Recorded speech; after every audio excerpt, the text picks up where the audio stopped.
안녕하십니까. 논리맨 인사드리겠습니다. 이번 시간에는 고민정 후군 발언, 조수진 문매 맞고 결국 사과, 이 내용에 대해서 한번 말씀드리도록 하겠습니다. 국민의힘 조수진 의원이 고민정 더불어민주당 의원을 향해서 조선시대 후궁보다 더한 혜택을 받고 있다, 이런 식으로 이제 말씀을 해서 결국에는 이제 저의 비판이 애초 취지와 달리 논란이 된 점에 유감을 표명하면서 고 의원님에게도 미안하다고 사과를 했어요. 근데 이 내용이 이렇게 일단락 된 듯 싶지만 사실은 이 내면에 있는 것을 좀 봐야 돼요. 왜 고민정 의원이 후궁에 빗대서 그렇게 비하됐는가? 성적인 비하가 아니에요. 그래서 고민정 의원은 그 청와대 대변인 시절에 문재인 대통령의 이게 넥타이를 이제 옷매무새를 고쳐주는 장면으로 해서 논란이 됐었어요. 의전 대변인이 있는데 왜 대변인이 왜 나서서 대통령이 옷 매무새를 이렇게 고쳤을까? 이런 의문도 있고, 그리고 이제 대통령과 이렇게 팔짱을 끼고 있는 사진, 이런 것들이 이제 많이 나왔어요. 이제 본인은 정치적으로 선거에 나가기 위해서 그렇게 그 친분감을 과시하기 위해서 하셨는지 모르겠지만 일반인이 보기에는 분명히 의전 비서관이 있는데 왜 청와대 대변인이 나서서 이렇게 하고 있는가? 이런 의문이 일단은 가질 수가 있고요.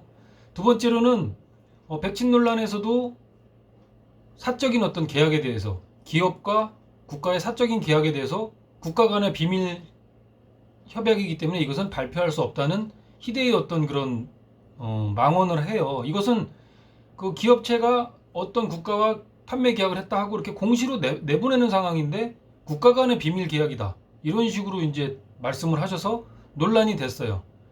그 외에도 이제 학령 위조, 이런 그 경희대학교 수원 캠퍼스 출신인데 경희대학교 서울 캠퍼스라고 SNS에 표기를 했다가 나중에 이제 논란이 되자 삭제를 했어요.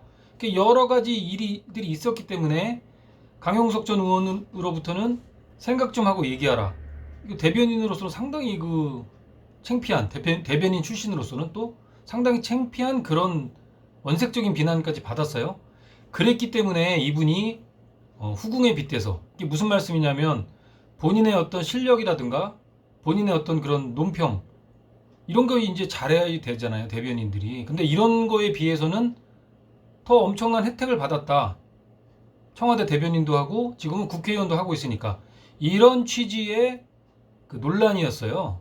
그런데 이제 본인이 이제 고민정 의원이 발끈해서 법적인 조치를 하겠다, 막 이런 식으로 그 좀 여성으로서 이제 수치스러울 수도 있겠죠. 하지만 이 논란의 어떤 핵심은 그 성적인 비하가 아니라 고민정 의원의 본인의 능력보다 더한 그 혜택을 입고 있다, 이런 논란이었어요. 그래서 고민정 의원이 이런 어떤 뒷담화 또는 이런 소리를 듣지 않으려면은 논평을 아주 잘 하셔야 됩니다. 논평을 아주 잘 하신다면은 이런 그 논란에서는 자유로워질 수 있을 것 같습니다. 지금까지 논리맨이었습니다. 감사합니다.